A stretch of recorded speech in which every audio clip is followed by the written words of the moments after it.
All right, we are live. We're back. Episode 13 of Selling During Crisis. I'm really excited about the guests that I have on because I got so many questions to ask.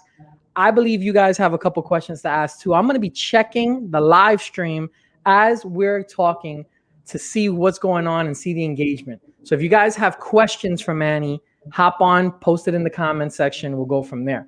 But I'm super excited. I told you who it kind of is. You saw the promo.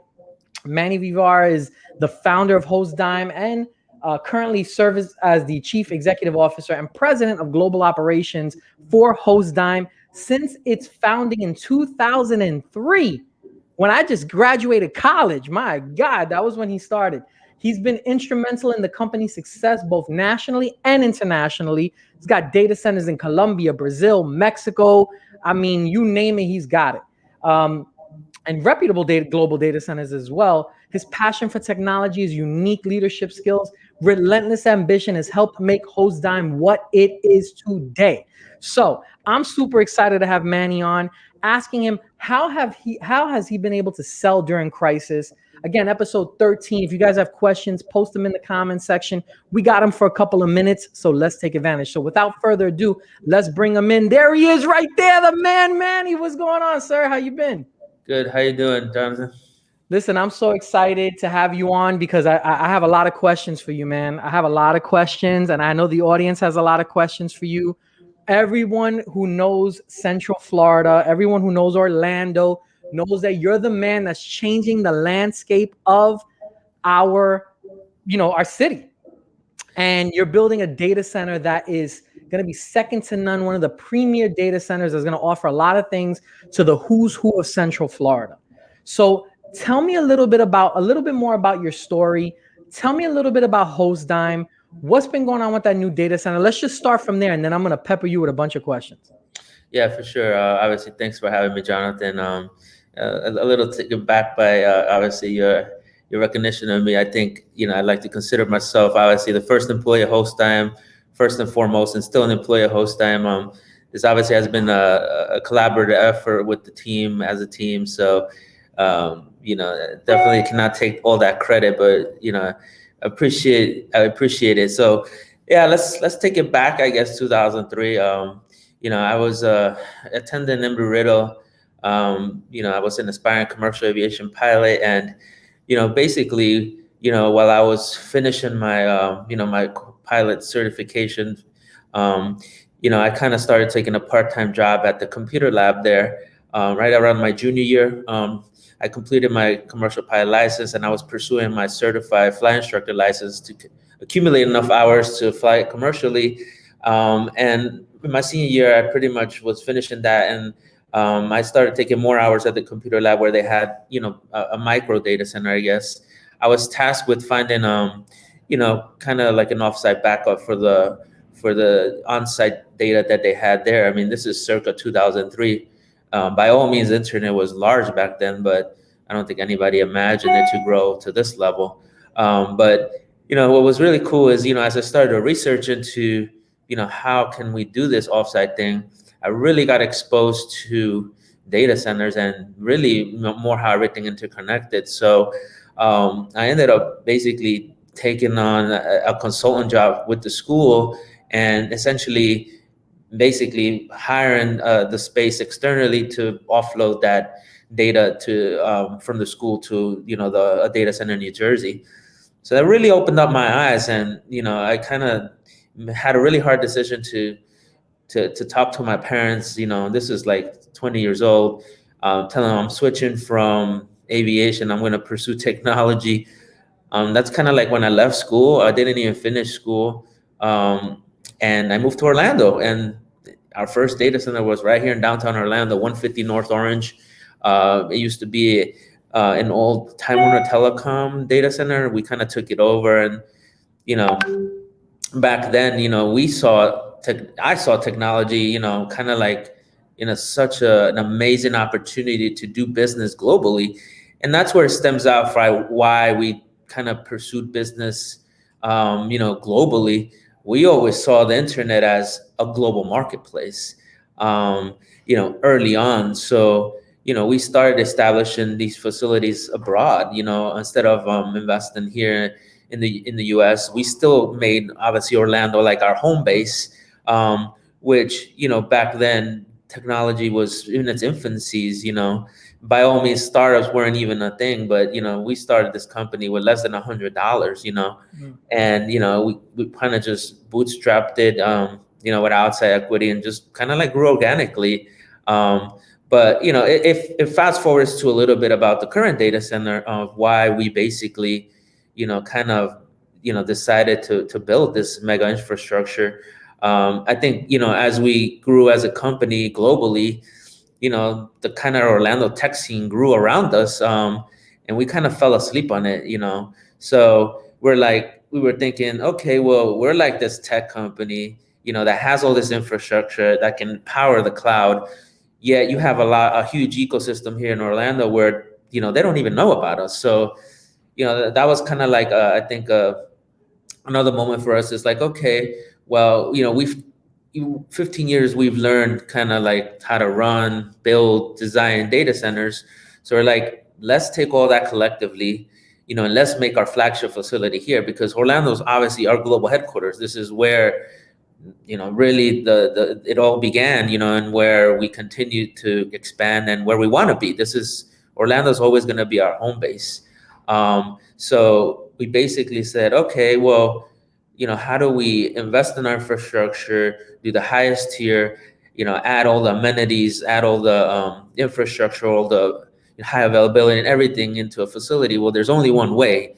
You have to build it, from scratch. And I think, we had one opportunity to, imagine you can go back 10 years in your life, everything you've learned. Is like, what if you can go back and do it again? Like, you would do it better, and I feel like we embraced that. We said, okay, let's put our heads together. Let's design this to be either the next gen, purpose-built data centers. And I think that's a model we like to follow.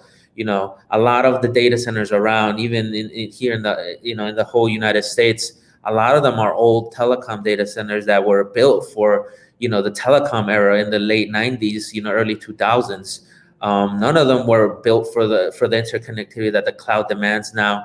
None of them were built with the amenities that you see with the, clients moving from on-prem to, co-location.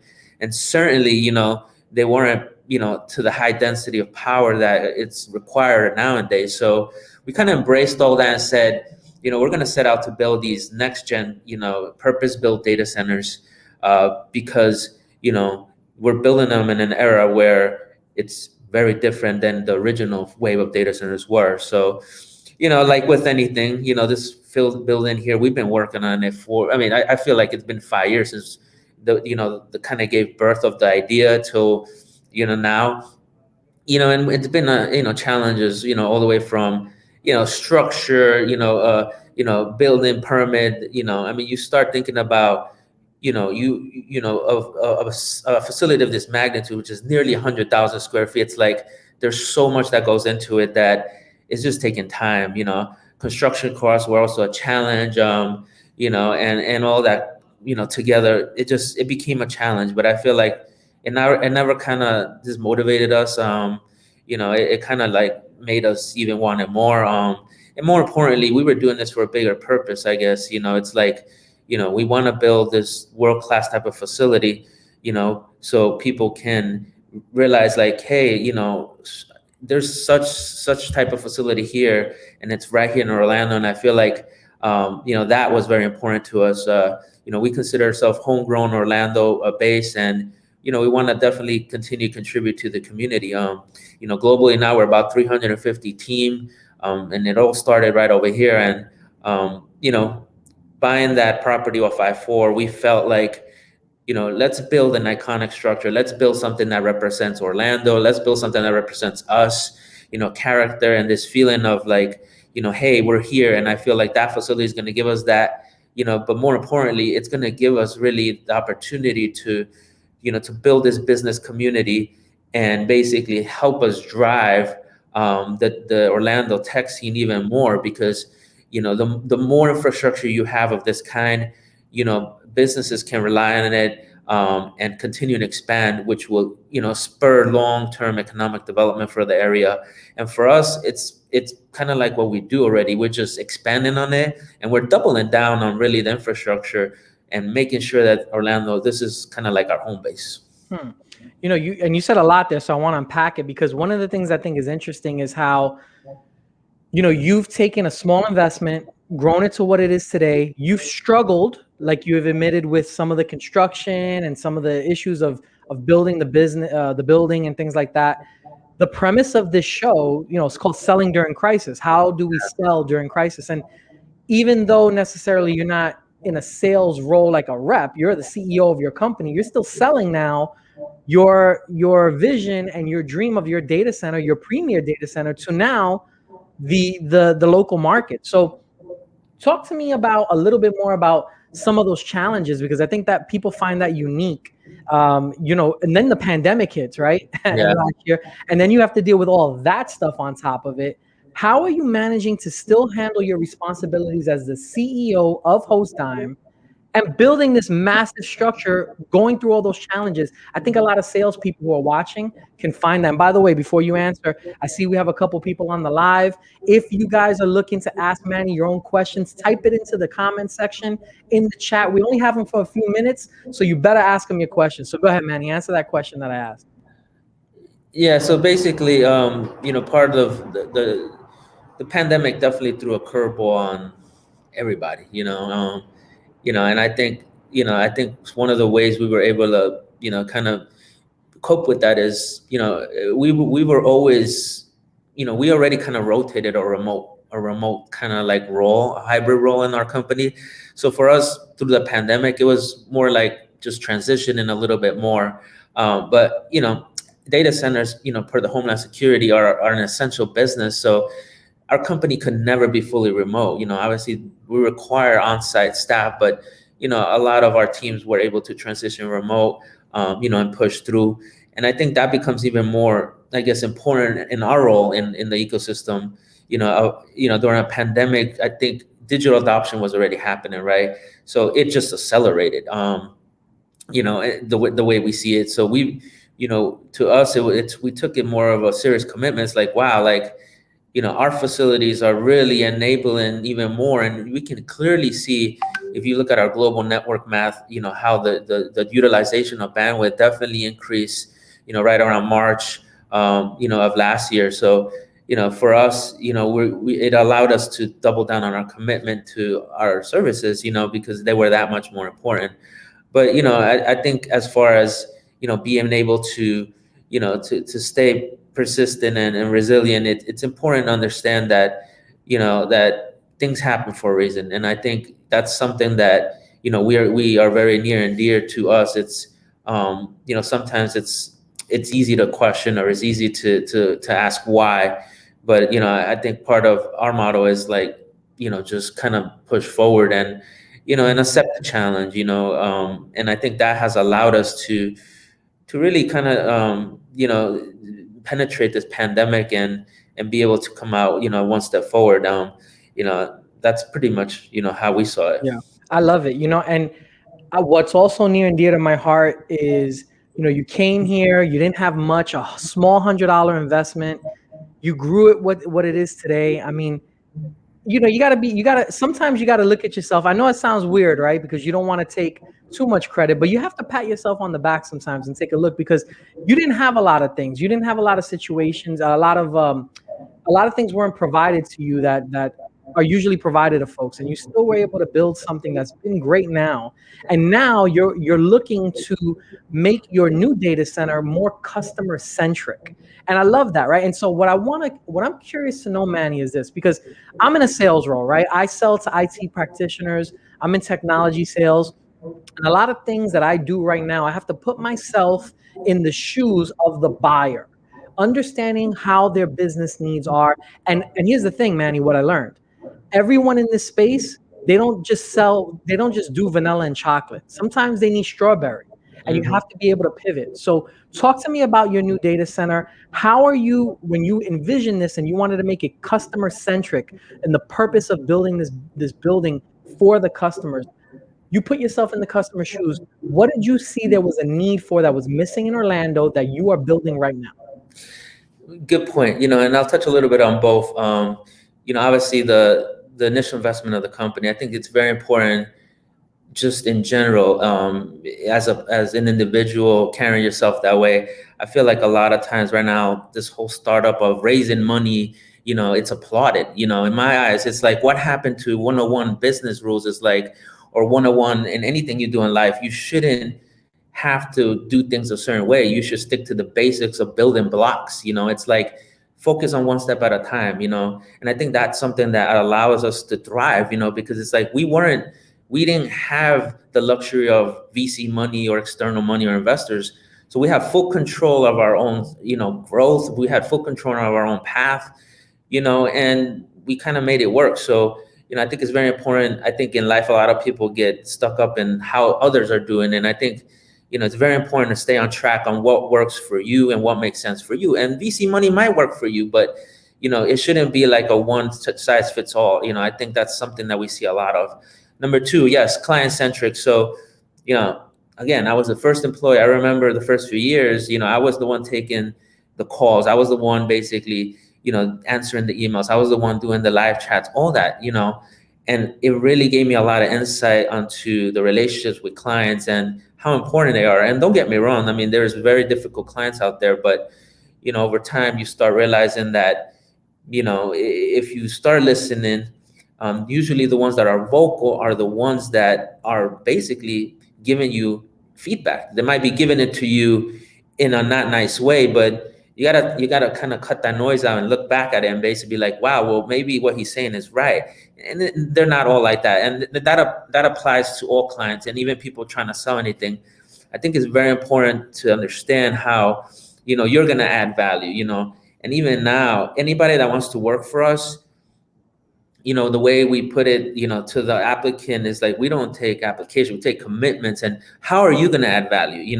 How are you going to add value? And I think if people who are looking to get business relationship with people, it's like, I think you need to look at it that way. Mm-hmm. But more importantly, client centric, obviously having this facility, we've learned a lot, of what the client needs. And quite frankly, there's no facility like it in Central Florida, maybe not even Florida, with all the amenities we're doing, with all the client-centric flexibility. I mean, we have a warehouse that we're going to allow clients to store stuff that may be shipped. We have business continuity offices. We have a whole tech conference room on the top floor. We have an exposure to over 100 carriers that we're building this all interconnect. I mean, this is future-proof next gen, and it's happening right here. Love it. And I think that I did a podcast, kind of the cousin of this podcast, back in the summertime of 2020, called Leading During Crisis, where we talked to IT practitioners. And if you connect the dots of those episodes, a common theme was it needs to add value to the business today. If it's not adding value, there's no reason for us to have a conversation if it's not impacting the business. So I love what you said there, because regardless of whatever business you're in, the goal is to always add value to your potential customers. So I love what you said there. As a matter of fact, we have a question in regards to the building there. And we're talking about adding value as you continue to go on. So Josh Purdy actually has a question here. He says, obviously there are companies interested in using a place to store and transfer data. We know that, right? That's obvious. Yes. But if things get too big, is there room for growth outside of this one standalone data center? Have you thought about your expansion plans 2, 3, 5 years from now? That's a very good question. What do you think? Well, we already have that kind of solidified in one way. We actually have a micro pop data center in Los Angeles right now, where we don't own the facility, but we're partnered with another facility that has plenty of growth if clients need for, like, we hear that a lot. It's like, okay, so you put in all this massive investment here in Orlando, but what happens for your failover? But we have that, some of us who you guys who follow us, we're building right now, like, in Colombia, a data center that's be done in March, 65,000 square feet. All the next gen stuff we're doing here, it's going to be there. So, expansions out of the country is like, we have that. Very few data centers can tell you, hey, I want an infrastructure. I want to put my data with you guys here in the US, but hey, I actually have a full country failover to another country. I mean, who is telling you that? Nobody. You know, this is the kind of stuff that we can bring to the table. But as far as local growth, you know, absolutely. So we have the option to purchase 2 more acres on the backside of the property I have now, and you know, we wanted to kind of finalize, you know, at least halfway through this construction before we exercise that option. But you know, the good thing is, you know, through all the experience we've done, we hold one valuable thing, and everybody who kind of goes through this in life is you have your knowledge and your experience and what you've been through. We have the blueprint, we have the plans already. This is, you know, we invested so much energy, time into these plans basically that can basically now be replicated. For example, the facility here, if you guys look at the facility, it's basically 2 buildings in one, and in a very unique structure. So we can literally take the blueprint of the data center and just copy and paste. I say that easily like that, but it's not that easy, but it almost is, because we can literally just replicate that. And we would never build this facility what we have here, because this is our flagship. It turned out to be a lot more expensive, a lot more challenging than we ever imagined. But this is our home base. So we needed to make this one a flagship. The one we're building in Colombia is the one we're going to replicate, throughout, all the other regions we want to expand.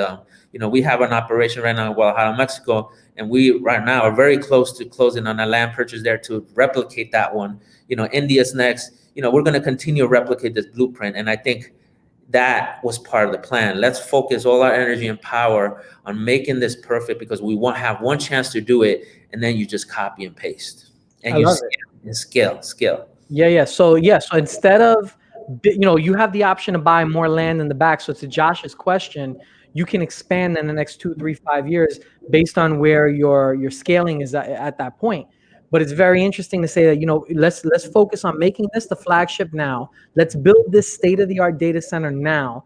And then as we continue to grow, we have an option to continue to expand. So you've already thought about what the next, 2, 3, 4, 5 years are going to look like as I we start to I grow. hope it happens sooner. Yes, that would be a good problem, I guess. But Yeah, sure. this facility is massive. We overbuilt it, and that was part of the challenges we had. It's like a lot of people were like, "Do you guys really need 100,000 square feet?" Well, you start getting that sort of exposure locally and the Mhm. needs here locally. Again, I'm not gonna sell. We don't need to sell companies anything they're not already buying. We're gonna give it to them better. We're gonna give them cheaper and local, and it's all interconnected. Like, why wouldn't you want to? Mm, It's mm. like, who wants to be, in a 7-Eleven when you have Wawas now? I look for Wawas because, all the technology that's there, like, they took massive risk, but I love what they've done. It's like, you literally walk in there. It's like you want to be in there. Why wouldn't you? They add value. They're cost effective. Everything is clean and neat. Professional, all that. So it's like, you were gonna walk in this facility and be like, I want to be here. And that's kind of like what we want. Damn, I'm thinking now, Wawa sub or a 7-Eleven Slurpee. I mean, now you threw me all off, because when you talk about food, I get all thrown off. But I'll figure that out in a couple of hours for lunchtime. Now, let me ask you this question, right? Because for folks who are on the live right now, I see there's a couple. Again, just like Josh, if you guys have any questions, put it into the comment section. We'll make sure we ask. We're coming up on time here with Manny, so we got to make sure we maximize our time with him. So if you have questions, post it in the comment section. Here's a question that I have for you, though, Manny. We live in Central Florida. We live in Orlando. We know that this is Hurricane City, right? Everyone told me when I moved from New York down to Orlando, they're like, oh my God, I can't do that because of the hurricanes, the hurricanes, the hurricanes. And so, a lot of folks are worried about, not only security, what happens in the event of an outage. I know that you're doing a lot of things with your solar panels to have backup energy from obviously a solar farm on the top roof of your facility. I'm hoping you maybe could share some of your renderings. I don't know if you have Yeah. that queued up, but if you could share it, maybe you could share your screen and post some of that up there. But my point is, talk to the audience about what steps have you taken from a security perspective and from also a perspective of, say we have one of the worst hurricanes ever. How are these guys going to still be up and running? Yeah, great question. And I'll talk through that a little bit, and I'll share the renders. But obviously, Florida, yes, a lot of, even early on, in our years, a lot of people were saying like, why would you build data centers in Florida, because of the natural disasters? Well, I kind of flip it around them. I was like, well, you kind of have that in California. You have natural disasters everywhere, so it's like you just got to prepare for them. But talk about the best place you can have this sort of facility is in Florida is kind of here. You think about it, it's like Florida, Orlando is central. In fact, we've done a lot of research, and we have not seen a documentation of even a Category 4 hidden through Central Florida. But we took it one step ahead. We went Category 5 in this facility. Why? Because everybody knows that if it happens once, it's too many. So we took it one step higher, like Category 5. So we're protected in that sense. And also, everybody knows that hurricanes are, somewhat predictable. You can see them coming weeks ahead. But even then, we have an external 40,000 gallon fuel tank that's going to feed the belly tanks of these generators, that are going to allow us to sustain power literally 2 weeks on site without even needing anything. On top of that, we have about, I want to say, enough solar power that we're installing on these roofs out to power about 30 to 40% of the building. We want to get to 100% with that through offsite, solar farms. So, sustainability for this here, it's all kind of planned out, so it all came into play. And let's be real, that's the other reason, the other argument I have is like, why would you guys use any data centers that are in Miami where you literally are direct hits, or in Tampa, or in Jacksonville, we're in the water? Like, you should want to use one in Orlando, So again, I think we see it the opposite way. Mm-hmm. Awesome. So do you have any of those renderings? Yeah, let me pull it up real quick. You got so you get a little glimpse. Yeah, because I think it'd be awesome for the folks who haven't gotten a chance to see it. Now, I will tell you, I have a relationship with Manny. I was able to see this, and so I'm excited about it. And that's the reason why I want to show you. I'm a visual person, Manny, and I think that most people are like me. I know that's probably sounding a little arrogant, but I think we're visual creatures. I want to see it. So if you get a chance, you can share it, cue it up. And in the meantime, while you're doing that, I will tell you guys again, have a couple people on the live. Feel free to ask Manny your questions. We have him for a couple more minutes here. I think that it's asking me for permission. I think it's gonna have me restart the Chrome once. Oh, so then if that's the case, forget about it. Maybe you could send it over to me while we're there, email me, and then I'll post it up. But I think it's an amazing facility there. Are you able to share? It's gonna disconnect me. No, don't do that. We'll post some of the links, I think, in the comments Yeah, section. We have the YouTube. Follow us on YouTube. We're putting weekly videos out there. And we're gonna do all behind the scenes. This, like, I think this type of facility is gonna live beyond our years. So to me, it's all about exposure. It's all about inspiring. And I not to take too much time, but I mentioned to Jonathan, we have a whole computer lab that we're building, a STEM lab on the first floor. It's about 1,000 square feet, where we're gonna kind of create this really awesome museum of how the internet started in the 80s, and evolved in the 90s with a cool behind the scenes. And we're gonna invite all the local schools, and expose these younger generation to technology, because sometimes that's all it takes. There's no reason why nobody should be, successful in their own ways, whatever that may be. And, we want to definitely do our part in the community to show behind the scenes of what goes behind the scenes of these massive facilities, and hopefully inspire some of this younger generation. Technology is so amazing. It's so broad. I think we need to do our part in making sure that everybody is guided in the right way. And more importantly, we're gonna have fun watching this facility go up from inside. I mean, I don't know if you'll get the opportunity very often, in a lifespan, to see 100,000 square foot data center being built, like that. So I'm really excited to kind of show you guys around. I can't wait to see it. If once you guys have the opportunity to give tours, I want to be the first one in there. If I can find a way to be one of the first ones, let me do that. And I'll tell you, Manny, look, I love what you're doing with STEM, bringing in the young children in our community, local, to get involved in technology. I would rather have them get in technology on your end of it, not my end of it in sales, because you've been tough on me, man. I've been trying to sell you. And the reason I got all this gray hair is partly because you've made it not easy on me. But that's fine. Luckily, we are here today. The best things in life are the hardest things in life, and that applies to anything we do. And I think we definitely need to expose this younger generation to opportunity. You talk about all this viral stuff you're talking about. Think back about that 20 years ago, that didn't exist, but what's allowing that is the internet. But we known about this, so it's like the power of the internet is just incredible. And this whole GameStop, this stock thing going on, it's like, if you think about it, 20 years ago, without the internet being in its place now, it would not be possible. And Sure. I love it. I take back and laugh, because I'm like, this is awesome. It's like, Yeah. this is why we love what we do. And Sure. technology's got so much innovation ahead. And it's kind of one of the reasons we were fortunate enough to name our road, and our address is going to be actually one innovative place for the new Oh, building. really? Yeah, so it's really, really Wow. cool. But appreciate you having me. One innovative place. That's going to be the address. Yeah, that's the address. One innovative place. Look it That up, is Orange County Public Records. amazing. Cool, Yep. man. Love that. All right. Yep. Well, listen, I mean, for you guys who want more information there, I mean, that was awesome. One innovative place. For you guys who want more information, you can go to www.hostdime.com. We're also going to post some links at the end of this to some of the renderings that Manny has in the comment section afterwards. What I want to do is I just want to show you guys really quickly, what it looks like in the Yeah, if event. you go to our website, Jonathan, there Yeah. you go. You go to infrastructure, Uh-huh. then Orlando Data Center, new one.